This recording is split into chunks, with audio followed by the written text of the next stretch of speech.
Horror is a delicate balancing act. Scales that are moved by giving the player power, taking it away, introducing stronger enemies, anything that changes how you interact with the game. The Resident Evil series has always been teetering back and forth from action to horror. At times, it has found this balance and managed to evenly weigh the scales, creating the perfect synergy between these two genres. At other times, it dips far into one side to create something more specific. Resident Evil Village takes on the tall task of once again trying to find this balance. Because the previous game was heavy on the horror, the goal for Village was to appeal to a wider audience by toning that back and creating something that could please both horror and action fans.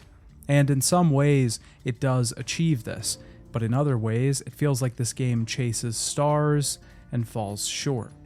The game's biggest inspiration is clearly Resident Evil 4, with a rural European setting, castles and torches and merchants abound. This visual design is easily where the game is the strongest. Its environments feel vast, and even when you're disappointed because you're done with a place too soon, the effect is there, that you can feel this building or area existing far beyond what you can see. The cast of characters are distinct and unique, each lord showcasing their personality just from the way they dress or the way they move. Even the areas, the domains of these lords, feel like they reflect the person that holds dominion over them. Just looking at this game is half of the fun, each cutscene a treat for fans of its visual style. But some of the decisions made in terms of gameplay, story, and combat can leave you wanting. The gunplay is good for the most part, but a lot of the enemies in Resident Evil Village can feel like bullet sponges, especially in the early chapters of the game. This was something that Resident Evil 7 did well, but it was more of a focused story with less enemies to contend with. This made each encounter feel impactful and intense. Village launches hordes at you right from the beginning, and at certain points, when ammo is low and weapons are not yet upgraded, you can see what the team was going for. Before a majority of the game, the fear has been removed. The story is also sort of a sore point for the game. Some of it feels out of place for the series, once again veering into territory that doesn't always feel like it's in the right universe, but there's good and bad here. The story of the village itself and its structure is something truly special. While it does feel like Resident Evil 4 in certain respects, it also feels like something really unique, something we've never seen before. The exploration and puzzles are generally good, but they feel overshadowed by something like Resident Evil 4 Remake. This is all to say that Resident Evil Village isn't a bad game. Not even close, but it does fall short of its goals, and a lot of the coming review will be respecting the ambition that this game does have, because it's clear from the first moments of this game that it is shooting for the stars. But is that an unreasonable expectation to have for a game like this? Should we expect the stars just because we've had them before? Well, that's what I'm going to be talking about today. I'll be taking a look at Resident Evil Village, speaking in depth about gameplay, mechanics, story, and every unscathed star in between. If you haven't seen my previous videos on the Resident Evil series, I would highly recommend checking them out. They are not mandatory viewing, but it will be important to see where the series has come from to understand where it is now. If you enjoy the video, be sure to like it and subscribe to the channel, as it is the only way to please the algorithm. If you want more Resident Evil content, head over to my Patreon, where I've been watching and reviewing all of the Resident Evil movies. If you want to watch me torture myself, then the link is in the description, you sick freak. Hey Dad, it's me, your favorite son, and today I'd like to talk about Resident Evil Village. Resident Evil Village actually began development 6 months before Resident Evil 7 was even released. The team didn't know how players were going to react, but Morimasa Sato was already told to begin working on the next game. After the great response to RE7, Village entered full development. The goal here was to complete Ethan's story. In RE7, Ethan didn't have a ton of characterization. He was more of a blank slate character for the player to implant themselves onto. But in Resident Evil 8, Ethan was meant to be his own character, with traits and strong motivations. Since Resident Evil 7 took inspiration from the first Resident Evil game, Village was meant to take inspiration from Resident Evil 4.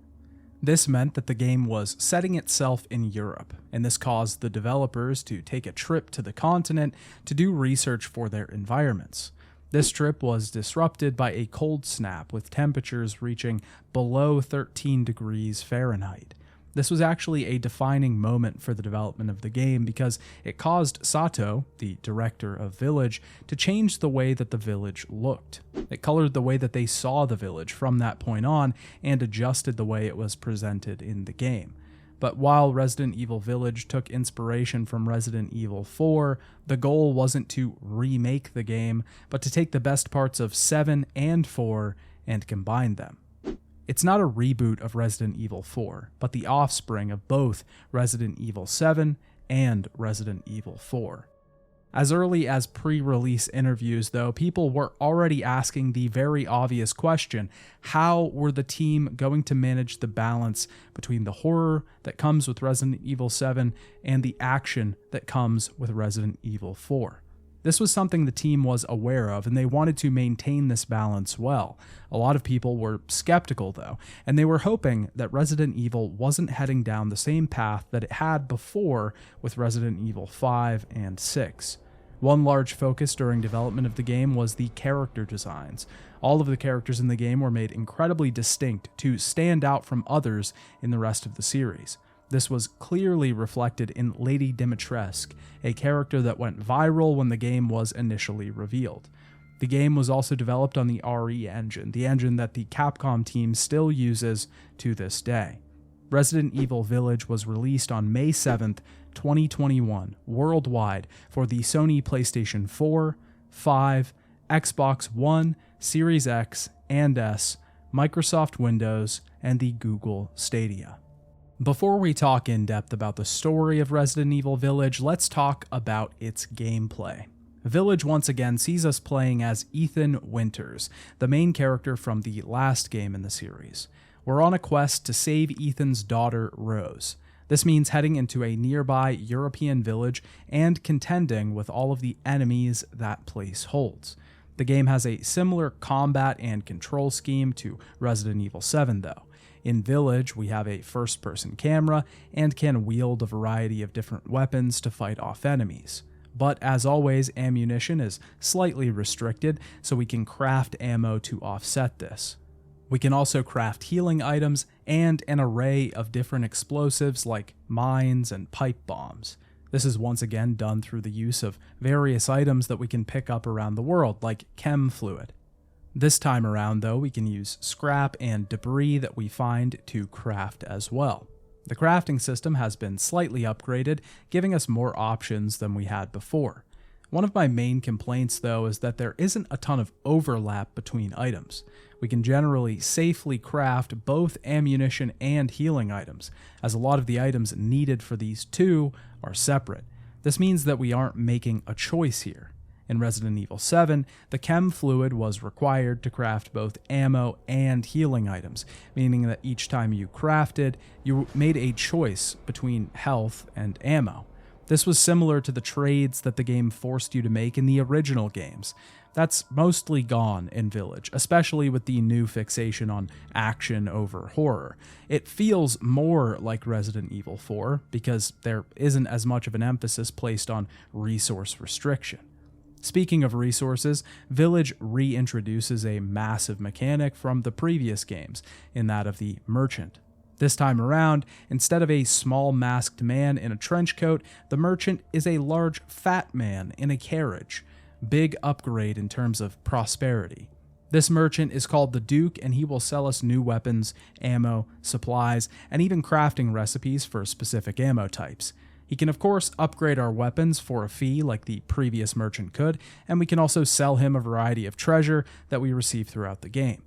There's a new mechanic that the Duke introduces that we only find about halfway through the game. There are many animals wandering around different parts of the village, and unlike Resident Evil 4, where keeping those animals alive means a steady supply of eggs for selling or healing later, here we actually want to kill them and scavenge their meat. We can then take this meat to the Duke, who will cook it up into a delicious meal that will permanently increase some of our stats. I don't know about you, but I'm not sure I would trust this guy to be cooking me anything safe to eat in a wooden carriage on the side of the road. I actually like this system though. It feels like a good way to introduce permanent upgrades to this whole architecture, and it isn't really that easy to obtain all of the necessary items for all of the recipes. You have to do some deep searching, especially for some of the rarer fish and livestock in the game. It's a whole new mechanic on its own, and it actually turns the previous mechanic of taking eggs from the chickens in RE4 on its head. That being said, much of the upgrade system actually leaves us feeling overpowered when it comes to the second half of the game.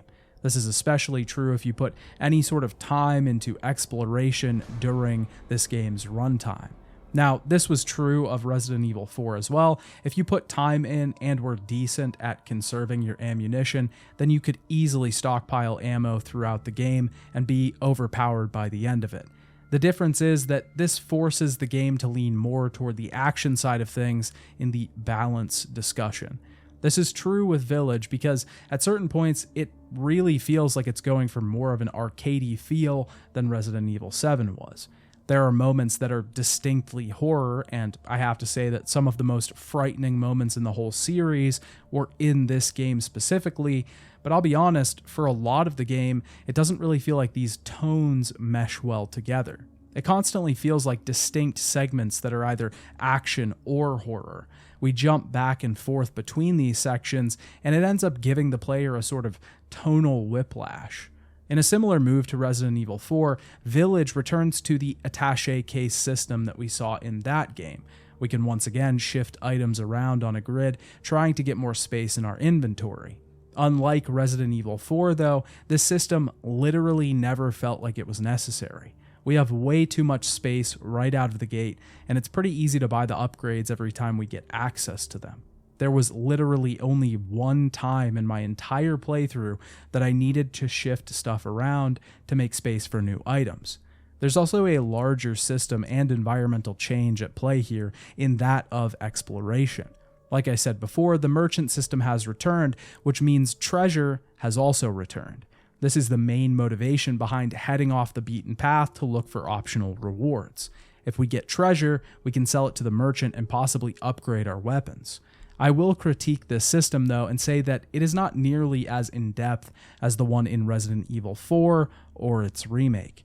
In that game, each treasure can be slotted with gems. This time around, the combinable treasures are all unique, so you have to find specific items that can be combined. The two aren't split into different categories of unique and gems that can be combined with the uniques. It clearly feels like there isn't as much variety here, or really choice for the player. That being said, I'm still happy they brought this system back because I do love it.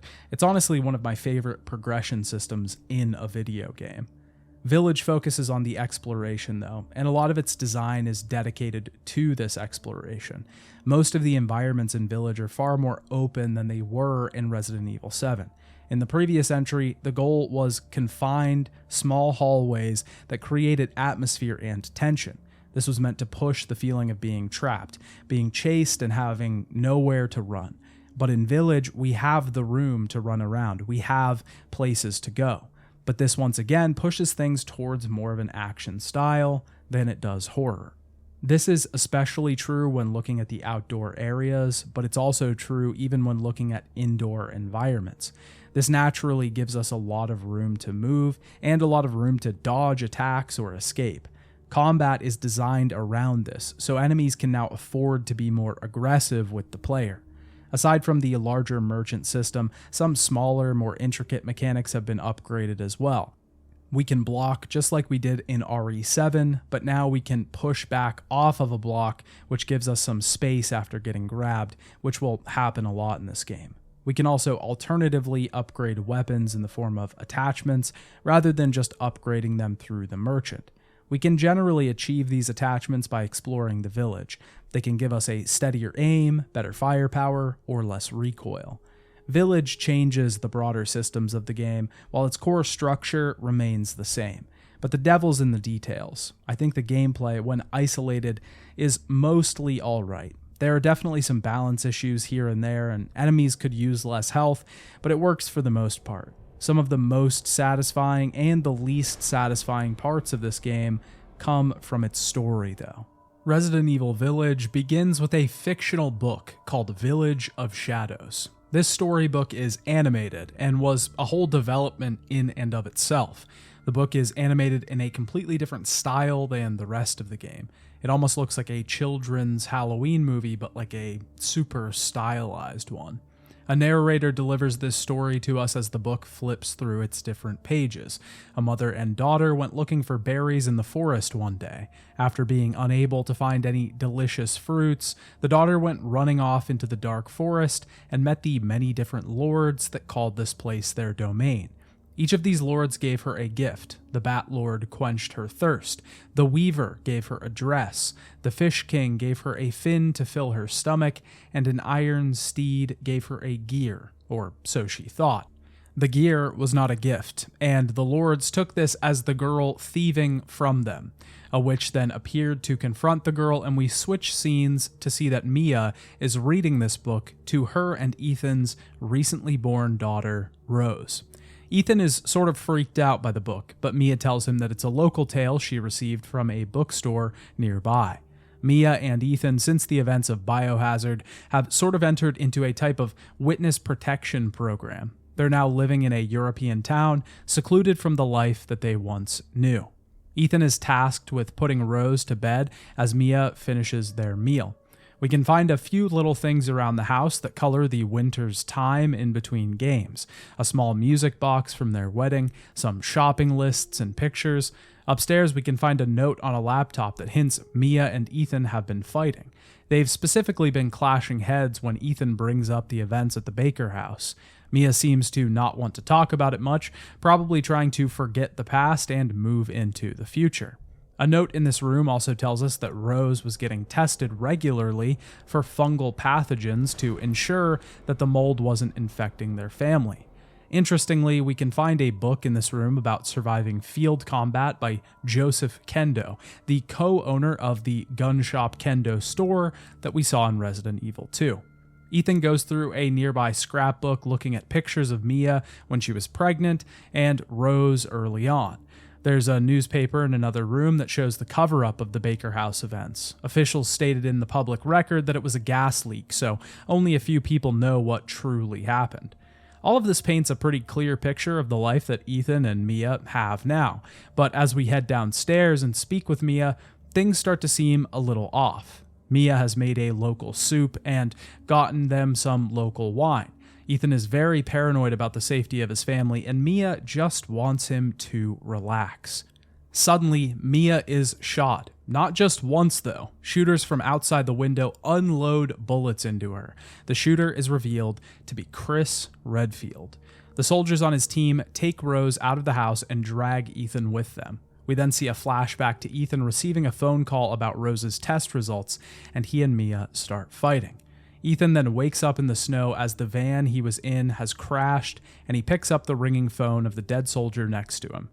Ethan tries to get some answers out of him, but the soldier hangs up. A nearby order sheet says that the soldiers were meant to kill Mia and recover Rose and Ethan alive. Ethan is now stranded in the European woods. Obviously, this is a big twist for the series. At some point, Chris Redfield has become a villain. For some reason, he decided it was best to coldly kill Mia Winters right in front of her husband. Now, the problem with this plot point is that it's so uncharacteristic that the audience either knows it is a fake out of some sort or that it's pure negligence on the part of the writers. This plot point will be explained away later, of course, in an incredibly convoluted way, but it's one of the worst parts of the story because there's never really a point during the game that you even believe that it happened. Ethan wanders through a snow-covered forest in the dark, eventually coming across a small cabin in the woods. In the basement, he finds some strange iconography and opens a cabinet covered in blood. But upstairs, something is disturbed. A large presence has begun to show itself, and the entire place is trashed. We can escape through a hole in the wall where it's suddenly turned to morning outside. Off in the distance is a great castle, a clock chiming somewhere ahead. Here we arrive in the village proper. Most of the homes here are destroyed or ransacked by something. Dead horses scattered in the streets, and everyone has fled their homes. We can make our way weaving through the village streets and eventually come upon a knife in one of the homes. We find a man hiding in a side room armed with a shotgun. Strange cries from outside indicate a new type of enemy. He lends us a pistol so that we can protect ourselves, but the old man is quickly swallowed up into the ceiling and killed. This thing grabs Ethan as well, and we're thrust into a pile of dead bodies, victims of this strange, unseen creature. This creature reveals itself soon, a lichen, the new sort of fodder enemy of the century. Lichen, if you aren't aware, is another term for a werewolf. It's short for lycanthropy, the clinical term associated with the belief that one can turn into an animal. The term lichen itself seems to have been popularized by the Underworld films, but I can't find its exact origin. In short, lichens are essential werewolves, or at least a type of them. These lichens that we see in Village aren't exactly the ones that are covered in hair and only turn on a full moon. They're sort of half wolf, half crazed man, with great strength and agility and a clear lust for blood. The lichens generally travel in groups and howl at the sky to call their brothers for help. This is the first true enemy that we'll fight in Village, and like most of the other enemies in the game, their visual design is exceptional. They look great and terrifying. Though they remain humanoid, their form reveals more beast than man. They move erratically, attempting to dodge shots, slowing down and speeding up at a moment's notice. Like I said before though, a lot of the enemies in the game tend to be bullet sponges, and it doesn't feed more into the action side of things, but the horror side, forcing us to waste ammunition rather than spend it well. It's not a huge problem in and of itself, but it does feed back into the constant tonal issue that Village has. After killing the first lichen, Ethan makes his way deeper into the village, and we get our first defense section. At certain points in the game, we'll end up in a house that is attacked by surrounding enemies. In these houses, we can shift bookshelves in front of doors and shoot through barricades in the windows to make a final stand against the forces outside. It's a pretty similar recreation of the defense sections in Resident Evil 4 and 5, though here there are often holes in the ceilings of the buildings already. There's an undercurrent here of never feeling safe, even with the defenses in position. Ethan is very quickly attacked by a massive group of these beasts and has to fend them off before they eventually run away. We hear a radio broadcast. Someone is calling for survivors to group up at Louisa's house in the village. We can head outside and we are once again swarmed by these things. There's an impossible number of them, and Ethan is eventually overrun by the lichens and a massive foe, one wielding a hammer and a luscious beard. Before they can rip our main character to shreds, they are called off by something and Ethan is saved. One thing I'd like to note here is that some of the lichens are riding horses, which I thought was really cool, but we just literally never see this in the game again. I wanted to have chase sequences on horseback and satisfyingly shoot lichens off the backs of their steeds. Oh well. Nearby, Ethan meets an old crone speaking in riddles. She tells Ethan that Rose is in danger, and Mother Miranda brought her here. The bell in the castle goes off once again, and the woman says that it spells doom for them. In the nearby graveyard, a massive door sits between us and the castle proper. We need 2 crests to open it. One of them is in a church to the east. This church holds more of that strange iconography that we saw before, depictions of a foreign god that we've never seen before. There also happens to be a map to Louisa's house, which we can head to through the fields. The gate is locked when we get there, though, and we meet a girl from the village. Her father is injured, but they say they can't get into Louisa's because it's locked. We can jump the fence nearby, though, and let them in. When someone finally answers the door, a man inside is armed. Louisa lets them in, but it's clear that they are tentative, specifically because Ethan is an outsider and because the injured man is bleeding. The lichens might be attracted to the smell of blood and attack. This section teaches us a lot about the local customs and how the average townsfolk view the lords of this land, the ones we'll meet in the large castle. Those images and the iconography that we've seen around the village are actually of Mother Miranda, these people's local religious figurehead. They are all quite scared of what's going to happen to the village, but they begin to pray to Mother Miranda for mercy. Great ones, hear our voice. Together as one in reverence, we call on thee within the endless dark to deliver us into fate's hands. As the midnight moon rises on black wings, so we make our sacrifice and await the light at the end. It's the same prayer that the old crone spoke when we met her. Pretty quickly, the injured man reveals he has turned and begins to attack the group around him. His daughter doesn't want to believe it, but she eventually pulls the trigger and kills him. Everyone else is lost in the ensuing fire, and Ethan and Elena must push forward and try to escape the building. They use a truck to reach the upper levels as the fire starts to gain ground, but Elena is separated from Ethan and falls from the floor. Ethan is basically a bad luck charm at this point. Meeting Ethan means you're certainly going to die soon. As we escape the building, its sole survivor, we can find the second crest that we need to enter the castle. Ethan sees a strange figure killing a peasant off in the field and heads towards the large building. On the way, we can find the old crone laughing about the death that has come to the villagers. Heading through the door, we can finally make our way inside the castle, but just as we're about to head upstairs, we are stopped by Heisenberg, a man that seems to have some control over metal. He's basically Magneto. Heisenberg captures Ethan and drags him to the central chamber of the castle, where we see a group debating what exactly to do with Ethan. Just like the dinner scene in Resident Evil 7, this is our introduction to the antagonists of Village. Mother Miranda is the head of this entire group, and she has 4 children, which each serve as a lord of their respective areas surrounding the castle. We will contend with these lords one by one and learn more about them through their respective domains. The first of which is Lady Dimitrescu, a giantess and vampire that rules over a large castle. The second is Donna Beneviento, seemingly a veiled woman controlling or projecting herself through a small doll. The third, Salvatore Moreau, a disfigured hunchback wearing a crown of bones. And the fourth and final lord, Karl Heisenberg, the master of metal and ruler over the factory.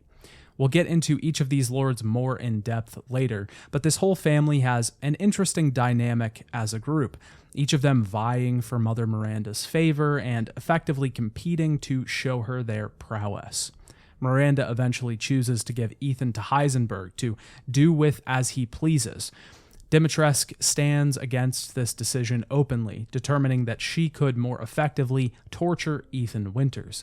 Ultimately, the decision stands, though, and Heisenberg decides to put on a show for everyone by sending Ethan back into the castle and letting him run for his life. We run through the castle, dodging a variety of spiked traps and lichens, before eventually arriving outside Castle Dimitrescu itself. Before we enter the building, though, we meet a new character, the Duke. The Duke, as I said before, is the merchant for this game. He will sell us weapons and upgrade them for a price, but he also becomes an interesting character unto himself. He was originally planned to be a 5th Lord during the early stages of the game, but that part of the plot was cut sometime during development. After stocking up on some ammunition, we can head inside of the castle proper. Most of the game is split into 4 separate areas. The first area that we'll explore is Castle Dimitrescu. The castle is the domain of Lady Dimitrescu and her 3 daughters. Each area is themed around the lord that rules it and the house that occupies it.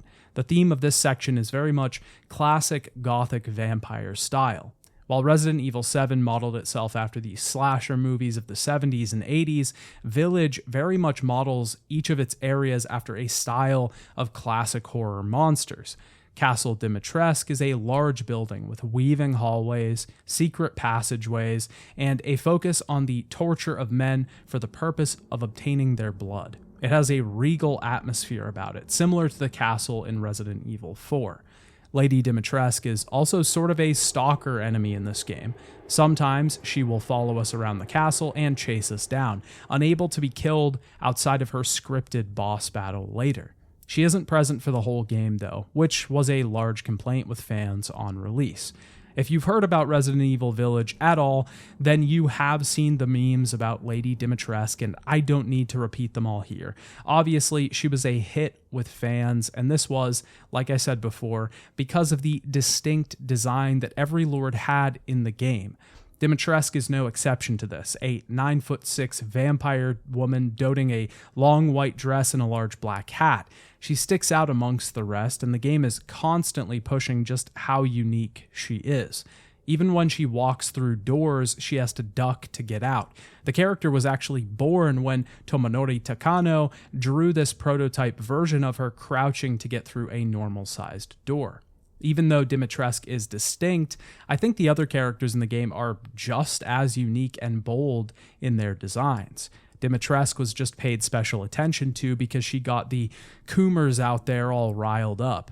As we enter the castle and read a plaque on one of the doors, we are introduced to Dimitrescu's 3 daughters, Bella, Cassandra, and Daniela. These ladies are excited that they were delivered a new feast in that of Ethan, but since the man was part of such a debate between the families, they bring her to Dimitrescu so she can decide what to do with him. Obviously, they've dropped a great fortune right in her lap. They hang Ethan up on a hook for now because the lady wants to inform Mother Miranda before they decide what they should do. Ethan has to rip his hands apart to get down from the hooks. Heading back into the main hall of the castle, we can find 4 statues have risen from the ground. Each of these requires a mask to be placed at the head to open the door out of the castle. That's our overall goal for this section, to find all of these masks and get out. The Duke has a new room set up within the castle, seeking to make some more coin from our adventures. He gives us a nudge in the right direction, saying that Rose might be in Dimitrescu's chambers. We can access a new little mini-game that was introduced in Village, the Labyrinths. A note beside the first one provides some background information on these structures. They were created by a craftsman named Norstein. The artist took his own life after creating them and supposedly stored the crystallized remains of his 4 wives inside of the puzzles. Each labyrinth requires a specially made ball to use. These balls are optional and can be found around the world. Each labyrinth is also designed to reflect the area that we're currently in, with the castle being crafted after the very same structure that we inhabit. These puzzles are pretty simple tilt games where we have to guide the ball around a little obstacle course so that it can reach the goal. Once it does, we get one of the crystallized remains and can sell it to the Duke for a high price. I thought these were a really neat addition that made Village feel unique. They don't take up a lot of the game and aren't that significant in the grand scheme of things, but I found them really enjoyable. Heading deeper into the castle, we can eventually get access to a vanity room, but we are attacked by one of the daughters. We can't damage her quite yet because she constantly turns into a swarm of bugs, so we just have to run away for now. We can find some secret passages and solve a few simple puzzles to get access into the dungeons, though. Down here, we'll contend with a new enemy type, the Moroaika. These are the denizens of the Dimitrescu dungeons. Say that 5 times fast. Strange vampiric-like creatures kept out of the sun and seemingly infected with a similar bloodlust to the lady herself. They're much slower than the Lycans, but they do wield a variety of weapons, which can do quite a bit of damage. As we get out of the dungeons, we're chased by Cassandra once again, except this time we find out how to defeat her. The cold seems to disrupt her defensive powers in some way, so bringing in a good gust of the outside wind will make the daughters susceptible to our attacks.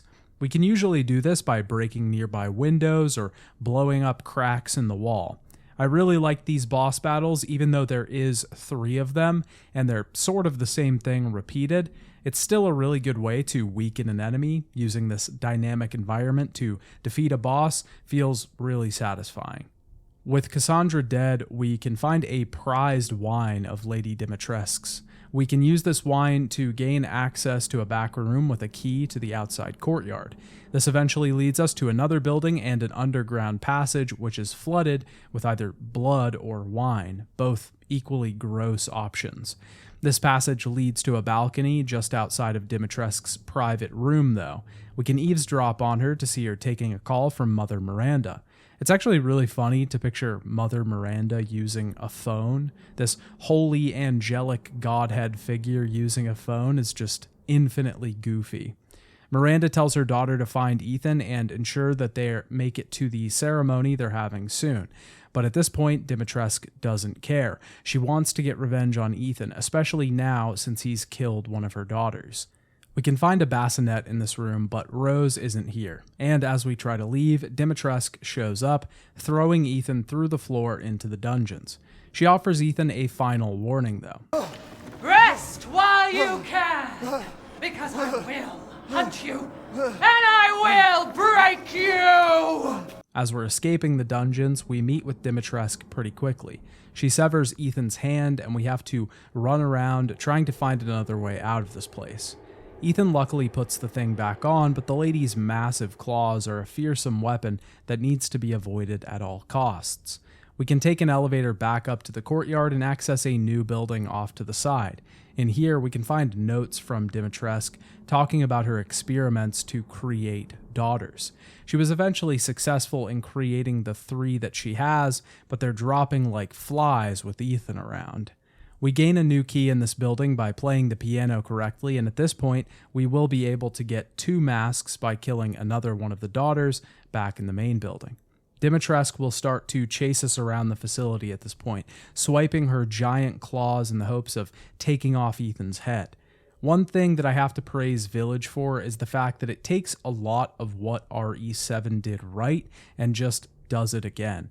We see a return here of a lot of the structural success that the previous game had. Getting keys later in the game that unlock doors back in the main part of the castle. Optional rooms are now open, meaning that we can decide to head back and grab things that we couldn't before. Now, of course, the combat in Village is a bit more action-y than it was in RE7, so heading back and grabbing optional upgrades isn't really a choice, but more of a foregone conclusion.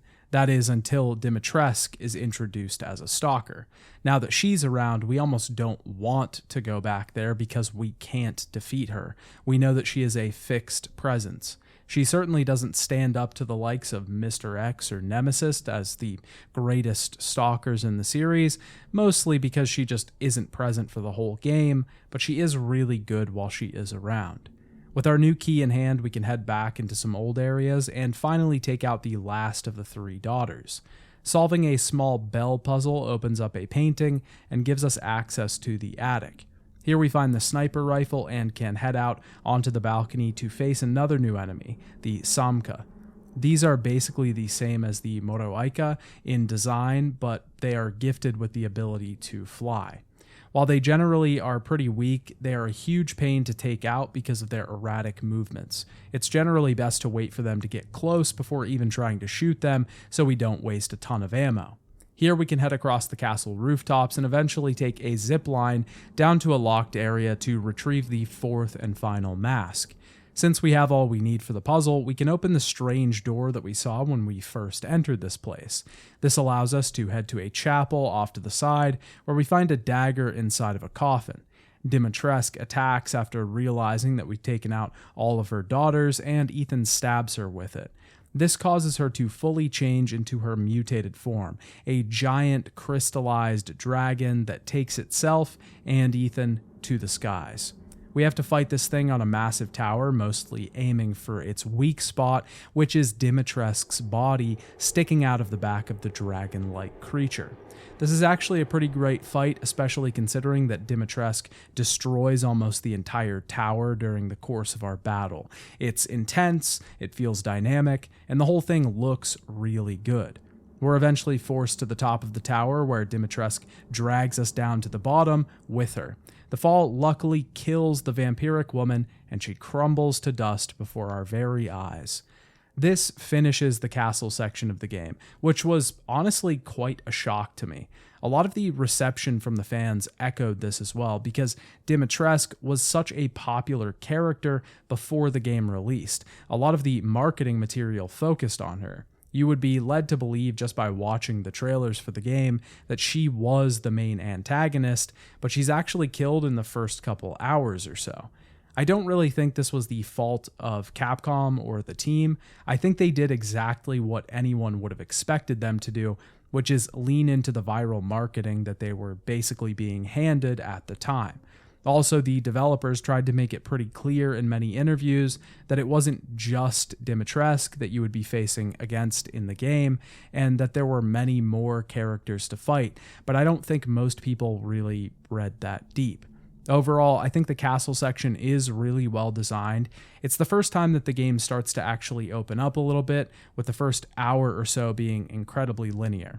The problem with the linear structure in the beginning is just that it feels like we're being railroaded for a bit too long. We know that the game will open up at a certain point, especially because we're encountering a lot of locked doors and boxes that need specific keys right from the beginning. It just takes a bit too long to really give us the reins. I think Castle Dimitrescu is probably the height of the game's action and horror blend. It doesn't feel that heavy on the horror, which isn't my preferred taste, but it does feel like the fully idealized vision that the team was going for. Other areas will fall more into the horror category, and others will create some weird blend that doesn't really work, but we'll get there. Nearby Dimitrescu's body, Ethan finds a strange square jar with her house logo on top. Taking this with us, we eventually come across the old crone again, who is praying over an underground altar. She tells us that we're too late to find Rose, that she's already meant to be sacrificed. We also learn that we need to gather the crests of the 4 houses, which are plainly drawn on a nearby wall. There's a very obvious and familiar-looking symbol behind them as well. Umbrella logo much? We can find a winged key here which allows us to get to the ceremony site and head back to the village that we initially entered when we started the game. The Duke is waiting for us here and tells Ethan that his quest wasn't for nothing. He's already found Rose. When Ethan inspects the jar, he realizes something awful. This jar contains Rose's head. She's been split into 4 and given to the various lords of the village. Luckily, Rose has some sort of powers, and her essence is still intact. Duke tells us to find a man in the village living in a house with a red chimney. This is sort of the goal for the overarching story of the game, to collect all 4 jars of Rose's body and assemble them back here at the village. Heading through the town, we can actually revisit the church and find that someone has set up a laptop here, noting the locations of both Ethan and Rose. Once we find the house that we need to, we gain a new key. Part of gaining access to the 4 different lords and their domains requires getting upgraded keys throughout the game. These keys are combined to form winged keys, 4 winged keys, and eventually one with a child in the center. The Duke will inform us of this system, so we need to head through the next gate that we can unlock, which will take us to the land of Donna Beneviento, a doll maker. On the path to the Beneviento estate, we will see images, hallucinations of Mia and Rose. A lot of these visions are either guiding us closer to the house or goading Ethan into more guilt than he already feels. Rose feels different. Ethan, you have to fix her. What the hell is this? Everyone leaves me. Even Rose. I don't want to be alone. At the door to the elevator we need to take, though, we are tasked with giving up our memories. This is the moment where we have to place a photo of Mia and Rose that we've had in our inventory since the beginning of the game into the slot.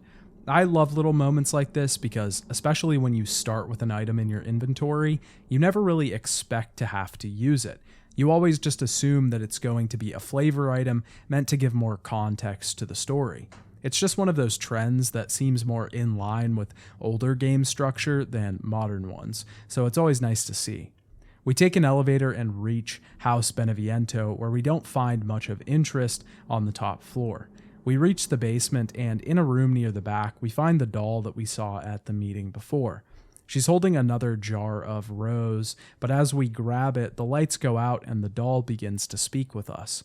When the lights come back on, all of our weapons and items in our inventory are gone. House Beneviento is probably my favorite section of the entire game. Some of the later sections of the game are very action-heavy, but this one is all horror. It feels ripped straight out of RE7, even with some very obvious PT influence as well. Cramped hallways and dark rooms, flickering lights and disembodied voices, puzzles made to mock the main character's struggle. It's fantastic, and it's terrifying.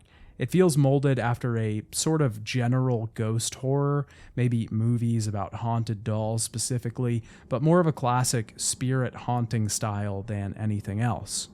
When we come to, we have to solve a massive puzzle that involves a doll that looks to be a replica of Mia. We have to rip off her limbs and check for new items and clues inside.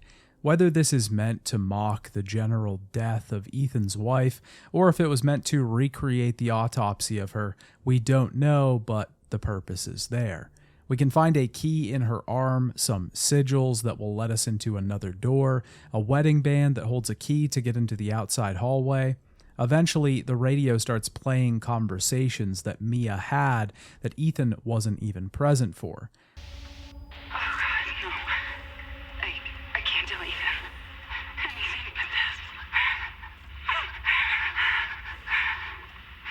The two's wedding music box is placed in a room down the hall. We can eventually get a piece of film and have to reorder it to match the list that Mia created. This film doesn't hold a list of Mia's favorite things, though. It's a strange videotape of a well. We can talk to Mia shortly on the phone outside this room and eventually get a final sigil from her chest. This leads us into a room that takes us on the same path that we saw in the film strip. Coming out of the well, we can only hear the sounds of a baby crying, and upstairs, everything has turned red. With the breaker box key in hand, we can head back up the elevator, but we can't exactly move it because our path has been blocked by a massive baby monster. It is absolutely terrifying as this thing chases us through the house as it coos and laughs. Bathed in red light, you don't want to look, you want to turn and run away. We can eventually hide from it under a bed and watch it as it passes by, looking for its father. We make a final run for it, and even when we get the elevator working, we have to wait for it to come down. And I'm not exaggerating when I say I was sweating when I heard this thing stomping up behind me.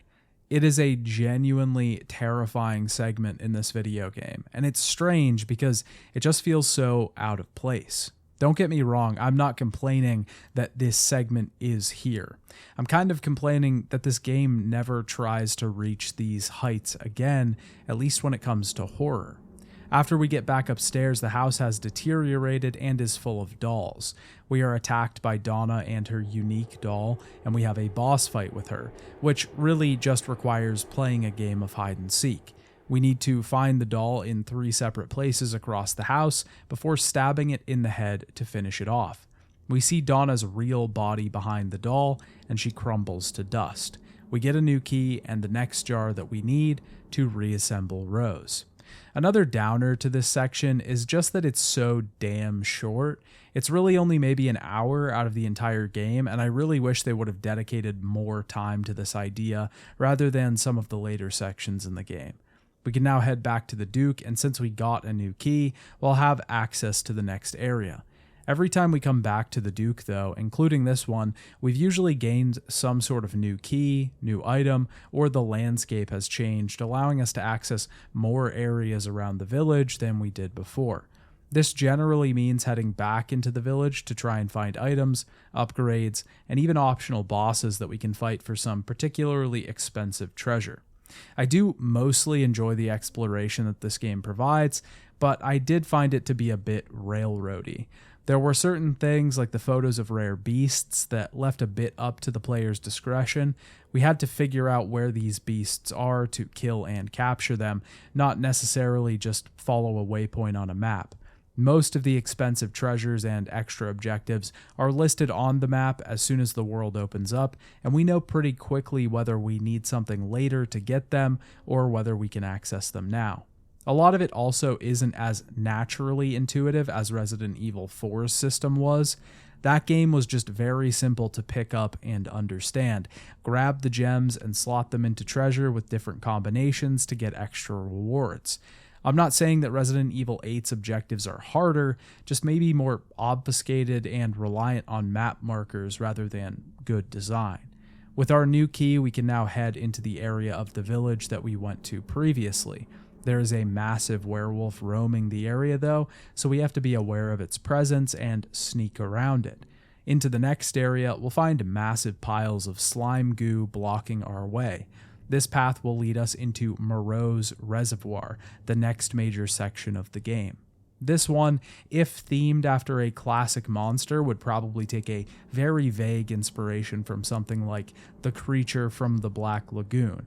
Moreau will pretty quickly be revealed to be a massive fish monster, and a lot of this area is drowned in water until we come along. At the beginning of this section, we head underground and immediately find the next rose jar. Moreau is much less concerned with power or eating Ethan alive.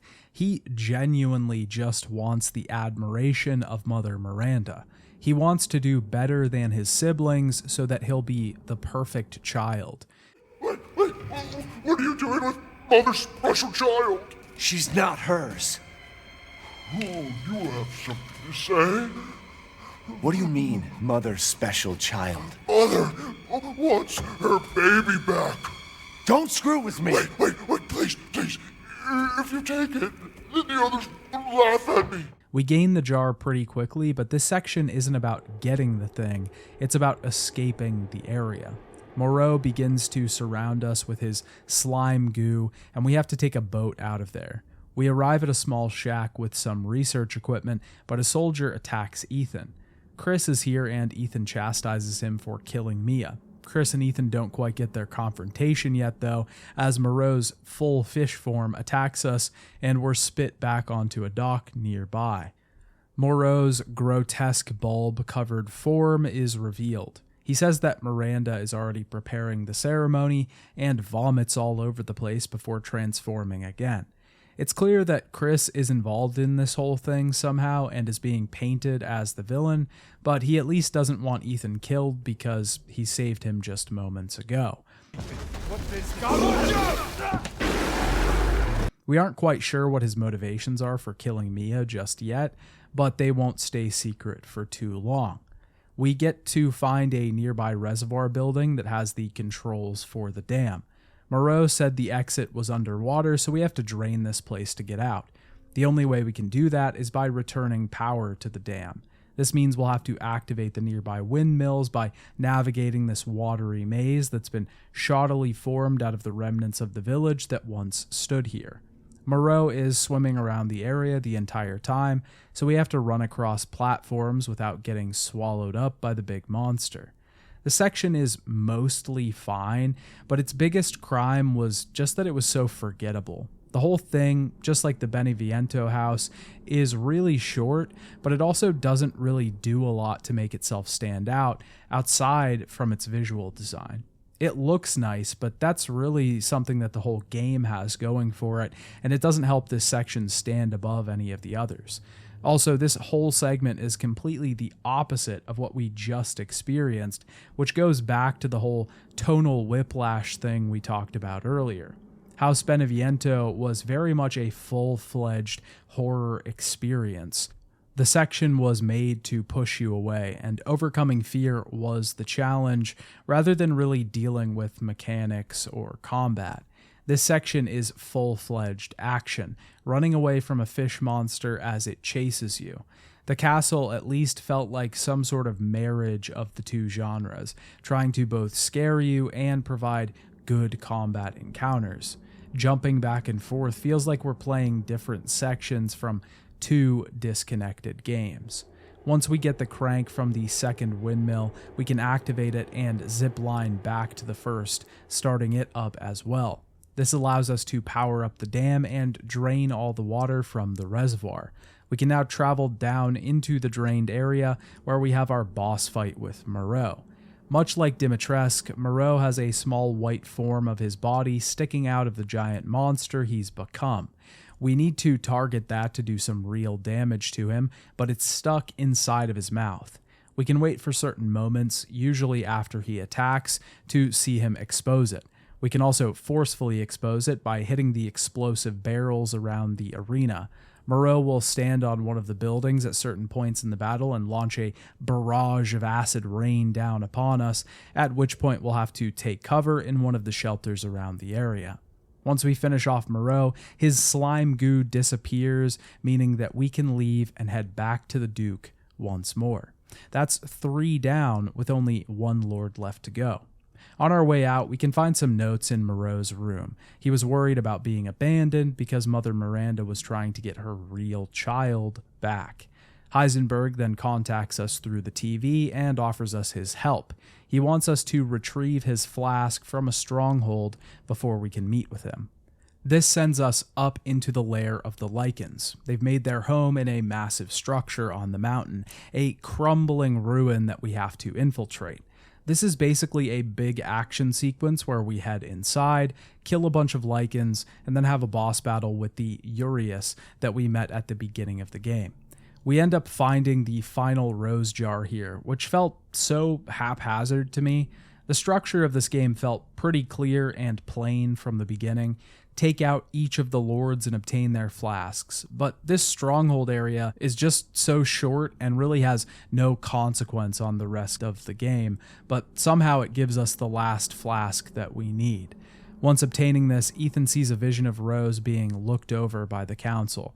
We talk to Heisenberg one more time, who tells us to put all of the flasks in the altar and then to come see him at the factory. We do this, seeing different visions as we place each one inside. Torches around us start to light up, and the way back to the ceremony site is lit. Now that we have access to this area, we can actually do a bunch of extra optional stuff that we couldn't access earlier in the game. An interesting thing that we can find here is a research operation set up in a cave. The laptop here was testing the DNA of one of the local specimens, and it was almost a 100% match to the mutamycete found back in Resident Evil 7. There's a mold colony that runs underneath the village.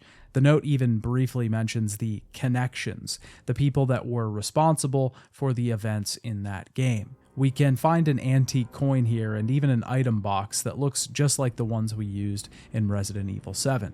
Heading to the ceremony site, we can place the completed chalice inside of the center, which brings up a massive bridge that we can take to the factory. We ride the elevator down into the ground and head over to the main building, where Heisenberg invites us inside to speak with him. Inside of his garage, he has a conspiracy board that has a picture of just about every character, including Mia. He tells Ethan that he's being played, that this is all a test to see if we are strong enough to be in Miranda's family. Heisenberg doesn't want to play into her game, though. Miranda is scared of Rose because she is supposedly very powerful. So Heisenberg proposes they both team up and save Rose and use her to take down Miranda. Ethan, of course, denies his offer and is kicked down into a hole.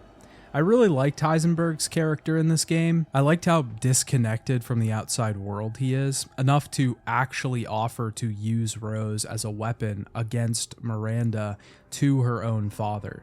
It feels like he's just been wrapped up in this weird religion/family dynamic so long that he forgets what normal people are like. He's also the only character that's sort of somewhat reasonable, at least compared to the rest of the characters in the game. There's something I really don't like about the voice performance here, though. Ugly as psycho doll. And then moronic freak. It's definitely a choice that someone, either the actor or the team, made, because Neil Newborn doesn't sound like this in his other performances as Nikolai in RE3's remake or his roles in Detroit Become Human. It's just a weird choice that sort of fits the character, but also kind of bugs me. Ethan is kicked into a hole in the floor, and while talking to Heisenberg before, we could hear an engine revving below. Heisenberg has created a truly heinous mechanical beast down here, a fusion of man and jet engine that walks towards us on 2 legs. We can't defeat it quite yet, so we just have to run and get spit out into the rest of the factory. This is the final large area of the game, a place where we'll have to fight half mechanical, half humanoid beasts that Heisenberg has created, sickening combinations of steel and flesh. It's very clear that the whole theme and inspiration in this area is Frankenstein, a whole factory full of Frankensteins. I like the factory as a concept, but it's a bit more bland and repetitive than some of the other areas in the game. It goes on a bit longer, and by the end of it, it just feels like we've been in here forever. It's also where some of the stupidest reveals in the story will happen, so it has that working against it as well. Pretty early on, we'll be introduced to a new fodder enemy, the Hauler. These are basically the same as the Moroaika from before, but they have small pieces of metal melded into their flesh. They specifically have them on their head, so obtaining a headshot means that it usually bounces off and destroys the metal first, creating a layer of protection between the enemy and us. We will also fight the Soldat enemies here, which come in various more powerful forms. The Eins is the standard variety, a mesh of machine and man that's only weak point is the glowing red core on its chest. These effectively function like a weaker regenerator, as we need to target this small core over trying to do raw damage or even shooting at the head. There's a jet version of the Soldat that can fly around an arena, and even a Panzer version that is covered in a thick layer of armor that has to be destroyed with explosives before it can be hurt. I will say that the enemy variety in the factory is probably the best in the entire game. Even though a lot of them start to blend together, there are about as many different enemies just in this one location as there are in 2 or even 3 of the other areas in the game. Moving through the factory, we find an elevator where the Duke has set up shop. We have to move throughout the factory, heading up its various floors to try and escape. This will take a while because we start on the 6th floor down. We eventually find a lab with x-rays of Heisenberg's strange experiments. The framing device for this chapter is found in a small foundry room. We'll have to travel back here for a variety of mandatory and optional items. We can find molds throughout the facility that we can take back here and place in the foundry to create the items that we need, keys, exploration items, and even a ball for this area's labyrinth. Throughout the facility, Heisenberg will talk to Ethan over a loudspeaker, trying to convince him to join his side and take down Miranda. He wants to be out from under her thumb and thinks that all of her experiments, including him, are treated like children rather than the powerful beings that they are. Eventually, we are finally tasked with defeating the Sturm, the strange jet engine beast we ran away from at the beginning of the chapter. We're given a large arena to fight in, and must target the small heat sink on its back. Once overheated, the thing will explode and be defeated. After this, Heisenberg tracks us down once again, and using his magneto powers, he shows his full transformation, a giant beast with a huge metal shell. He casts Ethan back all the way down to the bottom of the factory. Ethan finds Chris down here, telling him to stay out of his way once again. But Chris finally reveals the big twist. Chris didn't kill Mia. That was actually Miranda at the beginning of the game. She changed her appearance and tried to trick Ethan by invading his family. Ethan asks the obvious question, why hide this information from him? Chris only says that he didn't want Ethan to get involved because it would complicate the job that he has. He tells Ethan that Miranda has been experimenting here with the mold. All of the lords are experiments that she has conducted, some large test to an unknown end. Chris decides to let Ethan in on the job now, giving him access to a massive weapon that he's somehow built down here, equipped with a chainsaw arm and a Gatling gun. Their goal is to rescue Rose and take out Miranda. This reveal is obviously just so stupid. Mia's death at the beginning of the game happened so fast that I never really truly believed it. The game itself doesn't even really treat it like it's real, but there was so much time for Chris to tell Ethan the truth, and he just doesn't until this very moment, all because he didn't want to get Ethan involved. But we already ran into Chris earlier, and Ethan was very involved, doing a much better job than Chris seemed to be doing. I don't know, it just feels a little too convenient and hokey for me to buy into. I won't say it goes full Resident Evil 6, but it does give me some flashbacks to that game. We board this new mobile weapon, which is made of a polymer composite metal, so Heisenberg won't be able to manipulate it with his powers. We take it up to the surface into the field outside the factory, where we have our boss fight with Heisenberg. This is just a massive action set piece, with Heisenberg throwing huge sheets of metal at us as we unload explosives and bullets into him. It's Resident Evil, so of course we have to target the glowing parts of his body. Our weapon is eventually destroyed, and we're forced to defeat him on foot. For some reason, during this fight, Heisenberg calls Chris a boulder-punching asshole. Boulder-punching asshole! You're first! Which didn't really make sense to me. Like, has Chris been punching boulders since Resident Evil 5? Or has Heisenberg somehow tapped into a larger consciousness? Or is that just his nickname at this point? It's just a nitpick because I know it's a simple reference, but it was weird. We eventually get caught up in a metal tornado that Heisenberg has summoned, and we destroy him by mounting the weapon in the air. Ethan gets a call from Chris telling him that they're on to Miranda and that he should wait there. But Ethan hears the cries of his child nearby. Ethan then sees Mia, but it's clear that it's once again Miranda masquerading as his wife, mocking him over the trickery she pulled. She appears in full and tells Ethan that Rose is the successor to Eveline from the last game. She has some sort of natural control over the mold. Since the mold catalogs everyone that comes into contact with it, Rose is safe, but she's going to be reborn as Miranda's daughter. She finally tells Ethan that she has no use for him anymore, and she pulls his heart out of his chest. She's ready to become Rose's true mother and to complete the ceremony for good.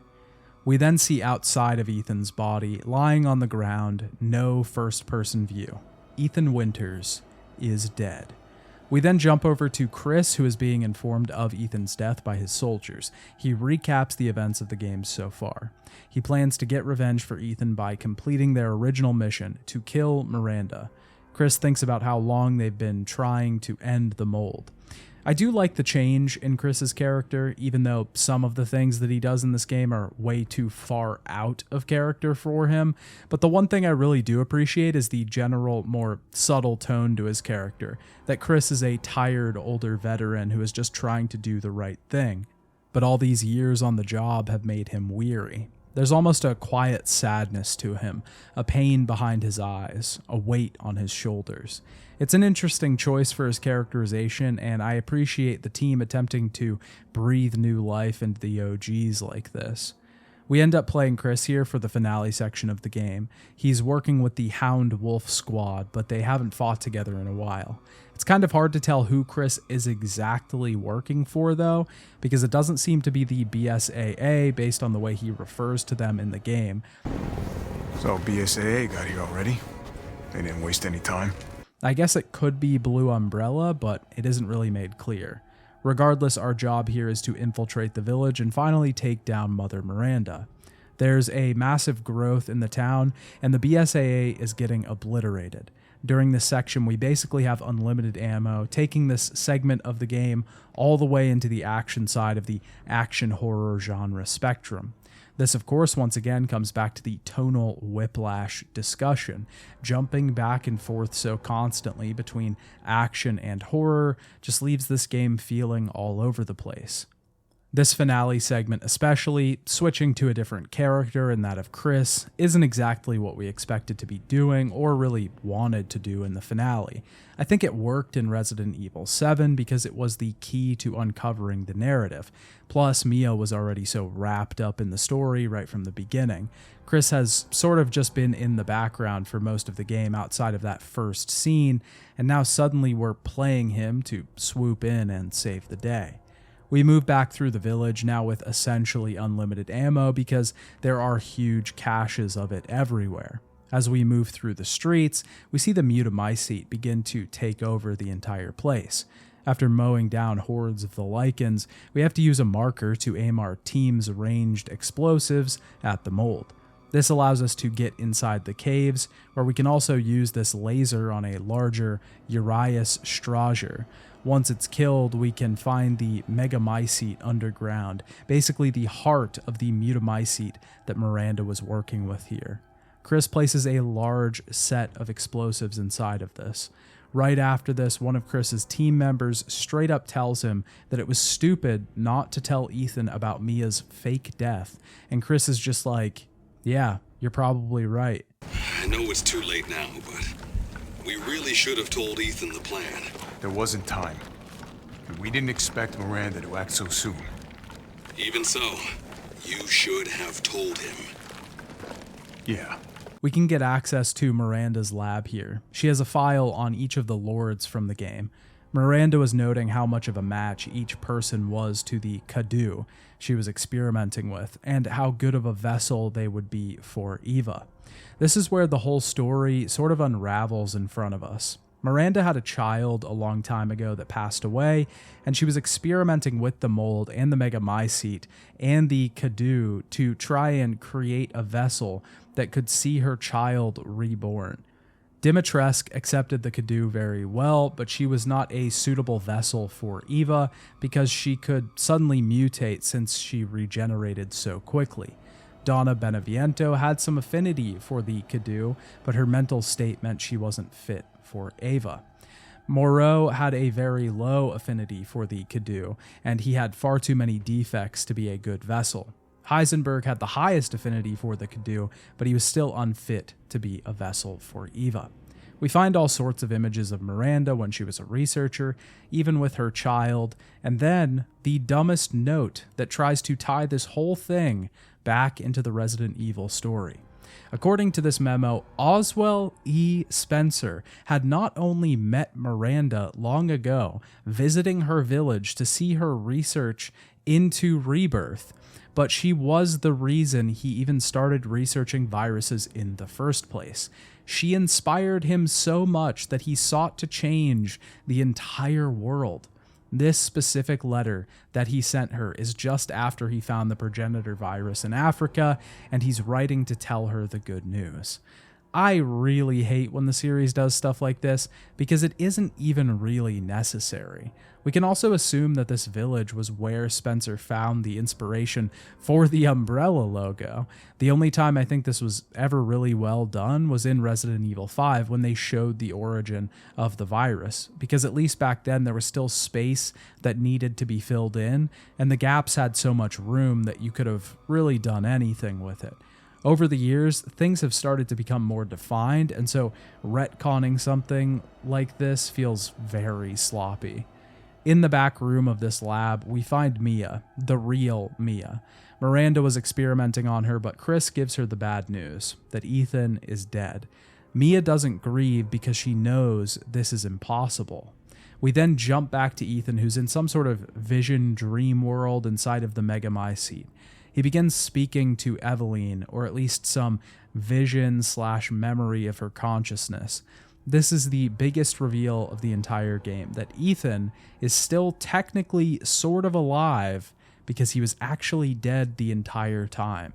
Ethan actually died back in Resident Evil 7 when he was attacked by Jack. Ever since then, he's been some sort of walking corpse, reanimated by the mold in the Baker house. This sort of explains why Ethan was able to reattach his limbs so many times throughout the series, and why he could sustain wounds that would kill anyone else. This twist is foreshadowed a few times throughout the game in very subtle ways. Starting to go a little stale. Hey, remember me? I almost died up at that castle. Tell me, what is going on around here? How can a man be almost dead? That's a question for the wise. I like the foreshadowing here because I genuinely didn't notice it until I was watching back through footage and literally would have never guessed it on a first playthrough. I don't think that part of the games really needed explaining for me. Maybe some people wanted an explanation for why Ethan could be healed, but I just generally assumed it was some sort of force of will or general Resident Evil foolishness. Ethan then wakes up in the back of the Duke's carriage, saved by the merchant that's been helping him this entire time. He's taking Ethan to Miranda already because he knew that's where he would want to go. Before we leave, the Duke makes it clear that this will most likely be the end for Ethan, since his body is starting to fall apart at this point. I owe you one. Mr. Winters, I'm afraid you can't return to your old world any longer. Are you ready?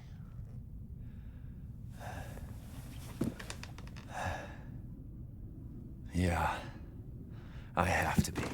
We can head up to the ceremony site for our final last stand. Miranda has completed the ritual, but Rose has been brought back, and Ethan snatches her from Miranda's arms.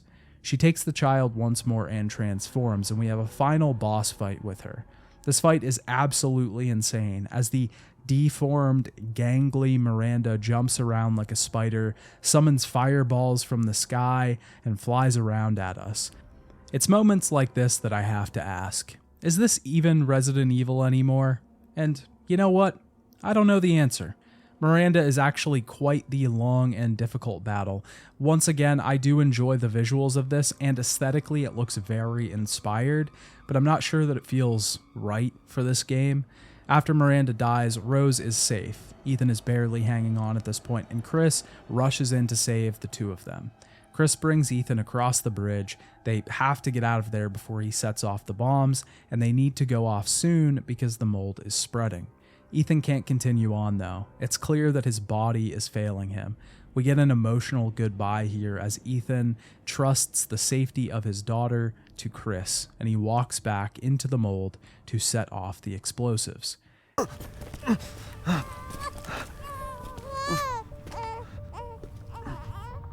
You tell yourself. Now come on, it's not that much further.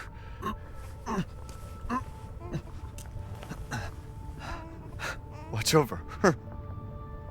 Teach her to be strong. Chris arrives back at the helicopter, giving Rose to Mia and tells the pilot to head out.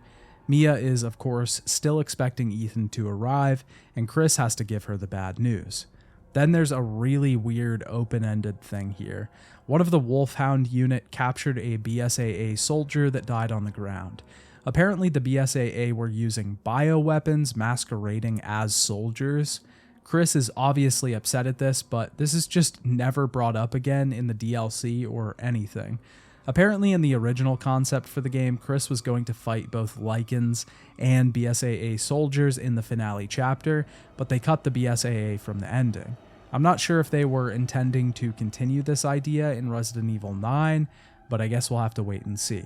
For now, it feels like that whole Blue Umbrella BSAA thing that the last two games introduced is just really out of place.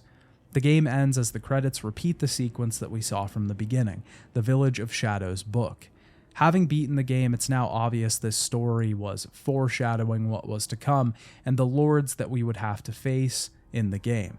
We then see that an adult Rose is reading this book on a bus. She visits her father's grave and is called away by some sort of agent nearby. He refers to Rose as Eveline as a joke, and Rose puts him in his place. The agent then tells her that she's a lot like her dad, and she's clearly happy that he said this. We then see the car drive off in the distance, with someone walking down the road beside them. The game ends with one sentence: the father's story is now done. As a whole, Resident Evil Village is just sort of all over the place in terms of story. I'll talk more broadly about it in the final thoughts section, but the story specifically is just not nearly as focused as Resident Evil 7 was. I wouldn't exactly say I'm biased here, because I loved RE7, and I really also loved Resident Evil 4. But RE7 is great at what it does because it's trying to be one thing, to hone in on an atmosphere and tone, and really nail that specific style. In a way, Resident Evil 4 does this as well too. It's much more action heavy, but it also drip feeds horror in where it can. Resident Evil 4 was never trying to be both action and horror. It was trying to be an entertaining action experience while also having good horror moments. Resident Evil 8's failure is that it tries to have its cake and eat it too. It attempts to both give the player a perfected and specific horror game while also creating sequences that lend themselves to larger action set pieces. This leaves the game feeling like multiple different projects, rather than one solidified idea. Now, that doesn't mean that the game itself is bad. I'd rather play Village than Resident Evil 6 any day of the week, but it does have its fair share of problems. And by the last hour of the story, it feels like the team is just throwing everything out there to see what works. Ethan is dead, but Ethan's also been dead the whole time, but now he's really dead. Chris is a bad guy, but also he's not, but now he has to go against the BSAA.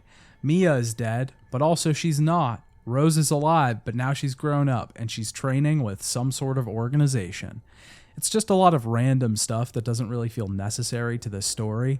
Part of why RE7 worked so well was because its story wasn't super connected to the rest of the franchise.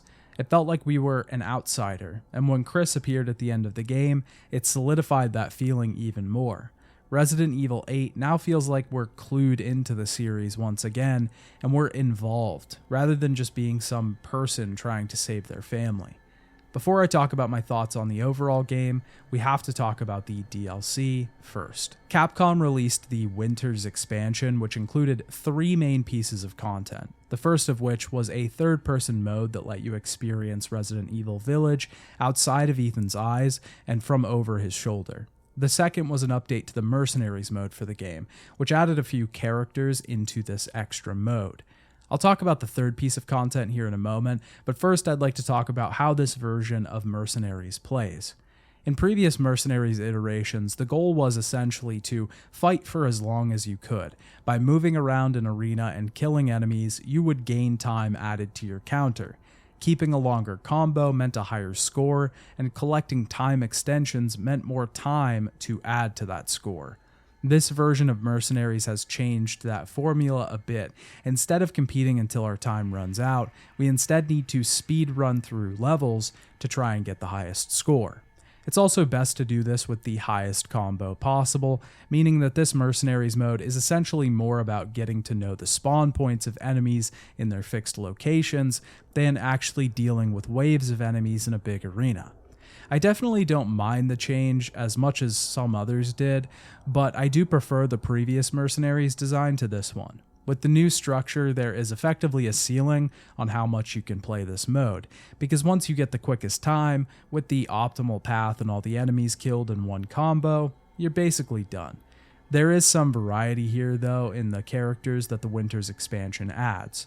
The only original character that we could play as was Ethan, which doesn't make the mode that fun, honestly. With the Winter's expansion, we can play as Chris, Heisenberg, and Lady Dimitrescu.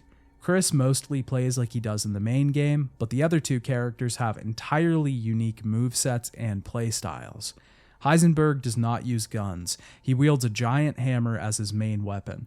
His other weapons are a saw blade that can be charged for better effect, using his magnetic powers to grab heaps of scrap and launch them at enemies, or summoning a Soldat jet to come down and launch itself forward, effectively killing any enemy in its path. Throughout each run, we can also grab blue orbs around the arenas that will allow us to alter certain character attributes. We can do more damage with knives, we can get higher defense, etc. But each of the extra characters have their own specific traits that can be adjusted. My favorite for Heisenberg was the one that allowed his saw blades to ricochet. Lady Dimitrescu does not use guns either, but instead uses her large claw swipes as her main weapon.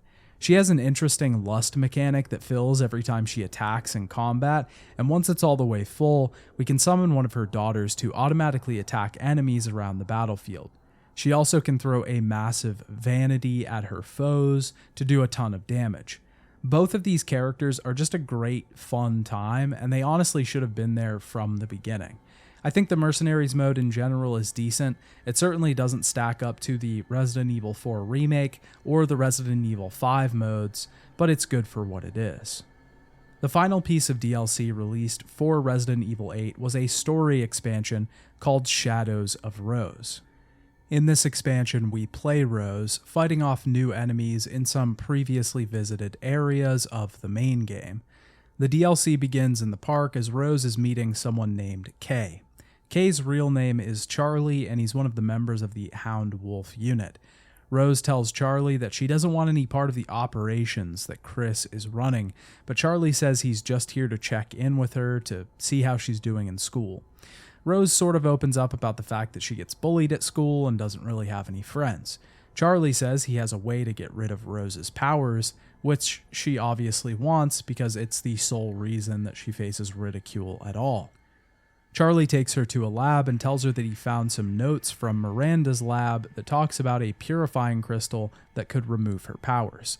Charlie has a small remnant of the megamycete in this lab, and Rose may be able to use her connection to the mold to travel into this fragment and walk through the memories stored within. It's kind of confusing, but basically this comes from something that Miranda said in the main game, that the mold keeps a record of everything, the beings that it comes in contact with, and the ones that it infects. So Rose can effectively go into this record and explore it. Rose does this and free falls down past windows and memories of people bullying her. She quickly finds herself back in the lab, but she's alone now. As she exits this room, she finds herself in a dungeon, one very much like the castle from the main game. Journeying through this dungeon, she eventually finds a woman trapped behind a door and goes to look for a key to get her out. Downstairs, she encounters some type of goop that's slowly taking over the castle. Unlocking the door, she finds a child's drawing inside and is almost captured by the goop, but the woman saves her, and it appears to be Rose herself. The other Rose starts heading off and we follow her. We eventually find a bunch of other Roses trapped in different cells. We try to help the girl escape, but they start to chase us through the castle. Just as Rose is about to be captured, she is assisted by a yellow light that opens the way forward. In this castle proper now, this light starts to write messages to her on the floor. It makes clear that it's trying to help her, and tells Rose to leave while she still can. Rose's goal through this is to find the purifying crystal to get rid of her powers. The light tells her that its name is Michael, and this will be our sort of guide/helper for the DLC. It's probably one of the coolest design choices in this expansion, and really gives it a distinct vibe over the rest of the game. It also gives it a storybook style that the intro to the main game had. We leave this room and end up heading for the main hall, where we find the Duke, or some version of him that's caught in this megamycete fragment, terrorizing one of the other Roses. He has the purifying crystal, but Rose is pretty quickly noticed, and we have to make our escape. We get prevented from leaving the castle because the goop has spread too far, and Michael materializes a gun for us to defend ourselves with. We won't get many weapons during this expansion, mostly because it's so short, but this DLC makes a point of restricting ammo and resources even more than the main game does. This actually makes it terrifying, and coupled with the new enemy design and atmosphere, I would argue that it's more effective at horror than most of the main game is. That doesn't mean that the expansion doesn't have its drawbacks, but at certain points it is straight up terrifying. This works exceptionally well because we don't have much ammunition, and every shot that we take actually matters. Back in the main hall, we can find the purifying crystal locked away in a cage. We need to find 3 masks to unlock it, which is basically the same overarching puzzle that we have to solve in the main game. And talking about one of this DLC's greatest strengths leads me to talking about one of its biggest weaknesses, that it just repeats so much of the structure from the main game. I understand having to reuse a lot of the areas and assets from the main game, but at certain points we'll follow almost the same exact path through the castle that we do in Village, even finding critical items in the same rooms that we did before. It just really makes the expansion feel like more of a reskin of the main game rather than a short sequel to the story. Heading outside, we can find our first mask, but it's trapped by the goop, so we need to break the core that's generating the goop. We need some sort of amplifier to use Rose's powers, so we head into one of the nearby buildings. We find this amplifier upstairs in the attic. It looks shockingly similar to the jars that Rose was kept in during the main game, but focusing on it unlocks Rose's first power. we can now focus and destroy these cores that are placed around the map. This will remove the goop that's associated with them and allow us to retrieve items or travel to different areas. We'll also be able to shortly use this in combat. By focusing on enemies, we can effectively freeze or stun them for a few seconds, which allows us to get some shots off before they attack again. We can only do this as many times as we have bars in our power meter filled though, and these can only be recovered by consuming these white herbs that we find around the mansion. After heading back outside, we can get the first mask and take it back to the statue.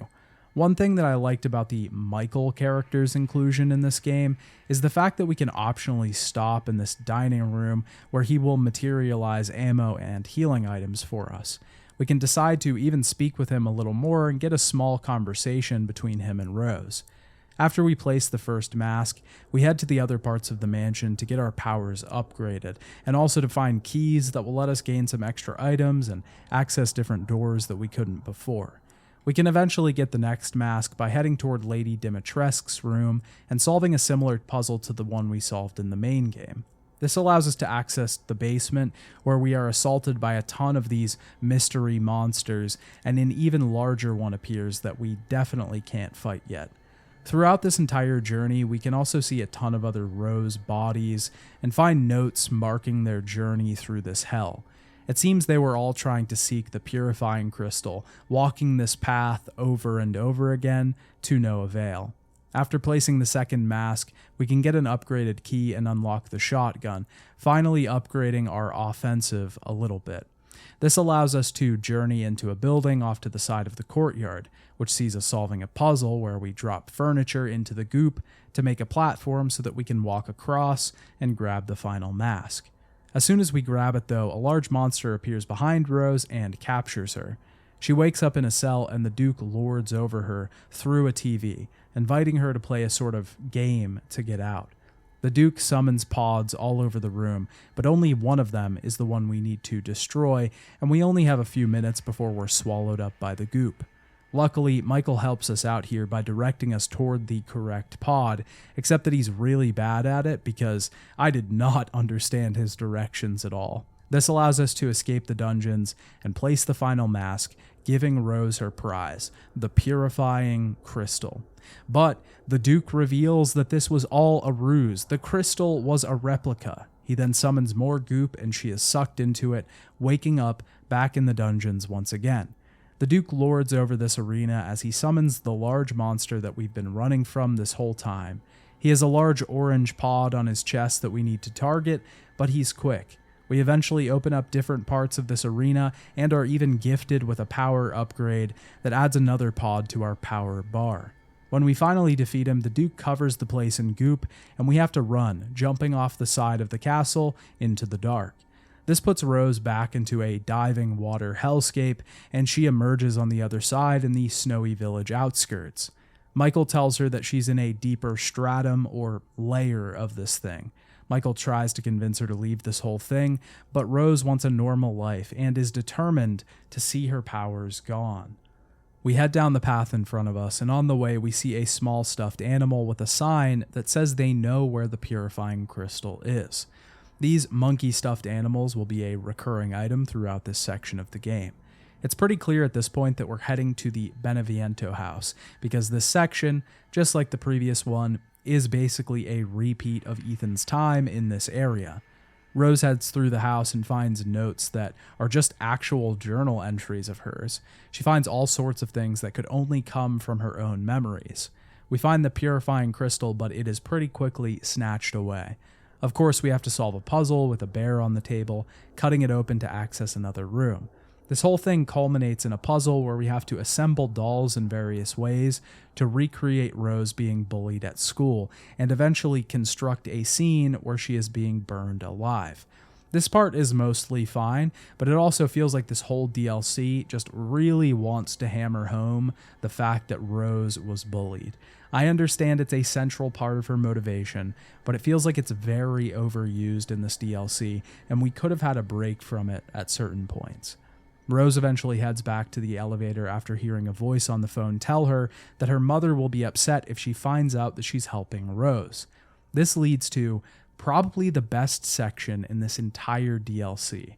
We run into the doll of Mia that we deconstructed in the main game, but instead of representing Ethan's wife, it is now representing Rose's mother. This maternal figure is stalking us around the house, but this only happens when we aren't looking at it.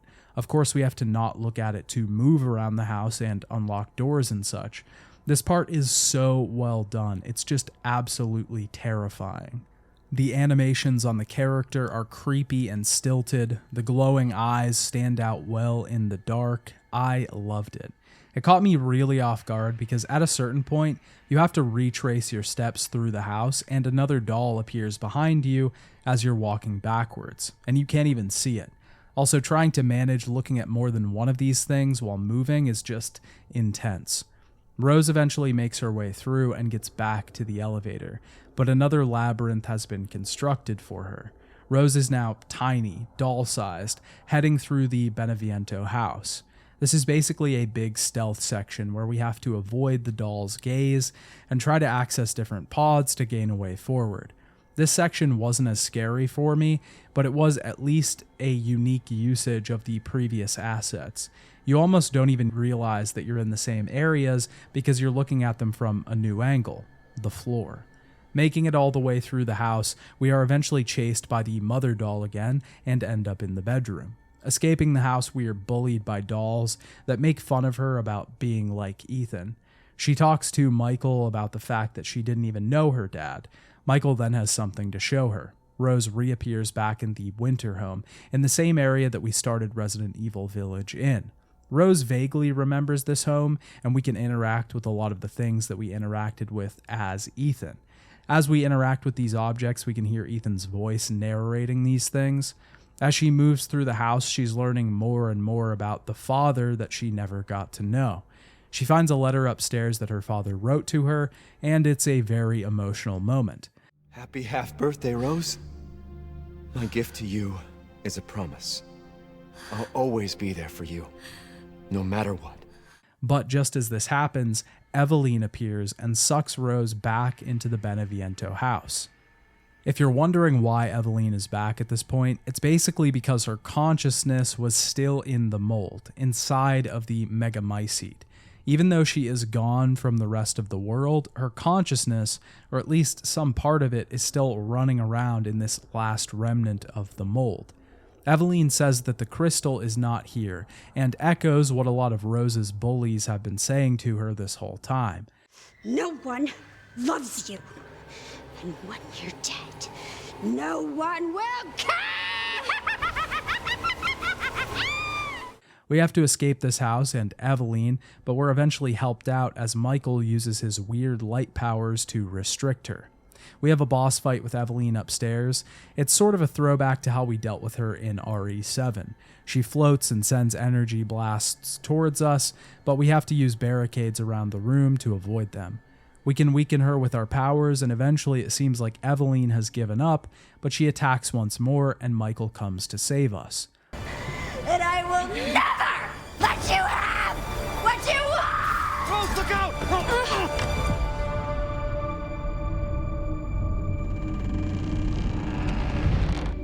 Don't give up, Rose. Find that crystal. So this is the big reveal for Shadows of Rose, that Michael, this disembodied voice that has been helping us the entire time, was actually Ethan. I figured this out pretty early on in the DLC because I noticed that the voice was questioning whether Rose was okay far too often and checking in with her general state quite a lot. It just seemed like something only a parent would do. I'm not sure how obvious it was to other people, but it was pretty obvious to me. I don't hate the reveal itself, but most of my criticism for this story just comes from the overall idea, which we'll get into once the DLC is finished. Rose ends up back in the village, realizing that Michael is actually Ethan. We have to head through the village, now alone since we don't have the voice to protect us. We basically trace the same path here that Chris did in his section of the game. We see copies of Rose being birthed from a giant heart in the caves. Some notes nearby will fully flesh out the idea of how the Megamycete memories work and showcase the fact that Miranda, who is still alive in the mold, has been trying to replicate Rose's powers down here to no avail. She eventually decided that she would lure the real Rose here and just use the original instead of a copy. This is how this whole thing came to be. Miranda pretended to be Charles and convinced Rose to enter the Megamycete fragment in the hopes that she could get rid of her powers. Rose eventually finds her way to the ceremony site and gains the purifying crystal. This gets rid of her powers. Finally, her goal has been completed, but Miranda shows up to ruin her party. She reveals that Rose didn't get rid of her powers, but effectively gave them up to Miranda. Ethan then appears in full, not just a disembodied writing on the wall. Something I haven't talked about at all is the fact that we never see Ethan's face in RE7. We don't see what he looks like at all, and we don't really see it in Resident Evil 8 either. You'll notice every shot at the end of the game is positioned to make Ethan's face stay out of the frame. This was sort of a meme when RE7 came out, and it seems like they kind of played into it with RE8. They would eventually reveal Ethan's face fully, but I honestly didn't mind not showing his face entirely. It's kind of dumb considering the fact that, especially in this DLC, we see the bottom half of his face so much, but I thought it was nice that they kind of stuck to their guns here. On the other hand, if you're going to actually characterize Ethan instead of him just being a blank slate for the character to project themselves onto, then you might as well just show his face. Ethan helps Rose escape, saying that he finally found a way to get her out of here, but Miranda eventually catches up to them. Ethan decides to sacrifice himself once again, hoping that Rose can have a normal life. But of course, Rose wants to save her father and decides to break the crystal, re-accepting her powers so that she can fight off Miranda. We then have a final boss battle with Miranda. Her movements are mostly the same as when we fought her with Ethan, but this time we can use some especially souped up Rose powers to do some neat tricks. Ethan eventually gives his powers to Rose as well, and she uses this combination to destroy Miranda once and for all. Ethan is now dying once again because he doesn't have the power to survive in the Megamycete anymore, or something. Who knows at this point? There's a very emotional scene here where Rose gets to say goodbye to her dad, and Ethan gets to see his daughter all grown up. I've always watched over you. I'm so sorry I couldn't protect you. All you've ever done is protect me. So, listen. I'm not exactly a curmudgeon. I like a good emotional scene every once in a while. Hell, I like a lot of emotional scenes, if they're done right. But this DLC honestly feels like it was made for tier farming. I'm not really trying to be cynical, but this scene and the scene where Rose is reading the letter just didn't really fit for me. Honestly, the whole concept of the DLC is really my biggest criticism, that this just wasn't really necessary at all. You could argue that it was made to introduce Rose's character to the audience, but this DLC takes place in 2037, and the next game in the series seems like it'll take place in modern day, so I don't think Rose is going to be used again, at least not anytime soon. This DLC was clearly made as a capstone on the Ethan Winters saga and the Winters family saga in general, but it really just wasn't necessary. The main game was a perfectly fine send-off for the character. Ethan got to be the valiant martyr at the end of the day and save both his wife and his daughter. This really is all just so that he can have one more conversation with his daughter and say goodbye, but there really wasn't a reason for it. Rose ends up back in the real world with her dad's wedding band. We then end up seeing the exact same scene that we saw at the end of RE8 after the credits, where Rose visits Ethan's grave and gets picked up by whatever organization Chris is working for. This was one of the best things that I thought the DLC did, was recontextualize this scene. I thought this scene was alright at the end of Village, but literally every single line made more sense with the context of the DLC in the rear view. We have a situation. You're needed, Evelyn. Don't you ever call me that again. Whoa, it's just a joke, Rose. I can show you things even Chris doesn't know I can do. I didn't even realize this scene takes place after the DLC until it started playing. I just assumed it came first and everything we were seeing was chronological. The expansion ends with Rose driving off down the dirt path and the figure walking next to the car, and I would have to assume this is Ethan, somehow watching over his daughter, even now. Shadows of Rose, for what it is fine. Sure, it recycles a lot of the areas from the main game, and it has a mostly unnecessary story, but the actual meat of the game, the gameplay, is pretty damn good. A lot of it had me on the edge of my seat because I was genuinely scared. It did resource restriction very well. The enemies were imposing, every healing item and bullet genuinely mattered, and the atmosphere was expertly handled. It definitely wasn't my favorite, and we probably didn't need it, but it was mostly fine for what it is. Resident Evil Village as a whole, though, is a game that doesn't really seem like it knows what it wants to be. It can't decide whether it wants to land on the side of action, or horror, or even both. Or maybe it knows exactly what it wants to be, but it just can't quite achieve it. It's strange because the team behind Village never stated that they wanted to recreate the feeling that made Resident Evil 4 special. They wanted to make a game that combined the best parts of Resident Evil 7 and 4. And these games are just so at odds with each other. Resident Evil 7 is mostly set in a location, a group of small homes with cramped hallways and not a lot of enemies. The game restricts your ammo to make combat more impactful. Resident Evil 4 is set in a lot of larger locations with big open areas that allow for more fast-paced combat to take place. It provides ample ammunition because good combat encounters are more important to that game than scaring the player. It's trying to mix oil and water, and honestly, I think the team did a much better job with oil and water than I would have expected. Because Village isn't a bad game by any means. It's a decent game, but it doesn't reach the heights that it aspires to, at least not as a whole. In the places that it does manage to reach those heights, it's mostly visual. Every enemy, every character, every boss in this game is expertly designed. Each of the lords are unique, and where Resident Evil 7 deals in subtlety, Village deals in excess. Every character is over the top, either grotesque or large or superpowered or freakish or a literal god. These designs are all beautiful, the environments are fantastic, and this is one of the most distinct games that's been released in the series thus far. You can instantly picture exactly what this game looks like and the characters in it the moment its name is mentioned. That at least gives the game staying power, but a lot of the rest of the game just doesn't stand out as much. The picture that the game gives you is not nearly as good as the actual product. A lot of the combat feels underwhelming. A lot of the areas are either too long or too short. The game is sectioned off, but each of these sections feels so distinct that you will forget they're in the same game. This is good in a way because it makes each of the characters feel more separate and unique, but it also leaves the game feeling disjointed and less cohesive as a result. The story in the first half of the game is pretty well done and carries a good structure to keep the player engaged.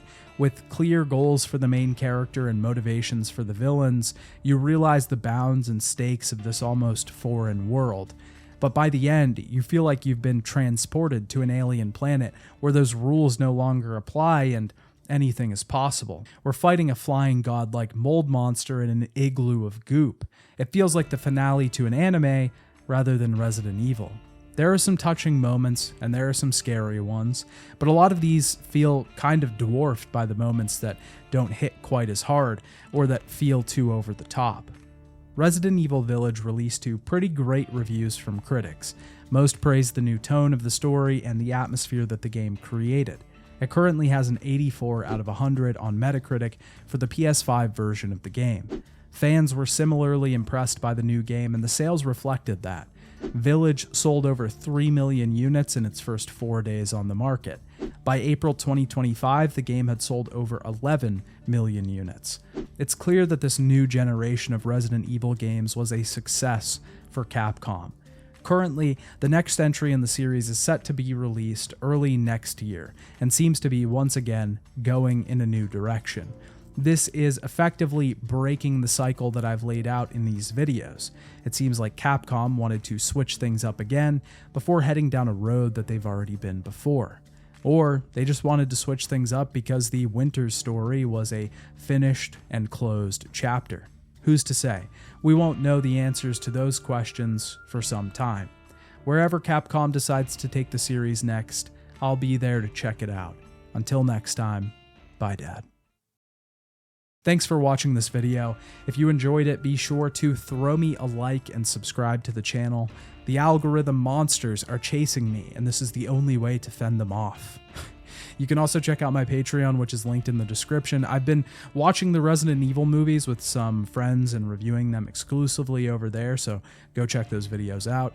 I'm going to be starting a new series soon, but have no fear, I still have to review the Revelations and Outbreak games, so those will be coming out soon. I also should have a Death Stranding 2 video out sometime eventually, but that game is a behemoth, so it's going to take me some time. Thanks again for watching. Bye now.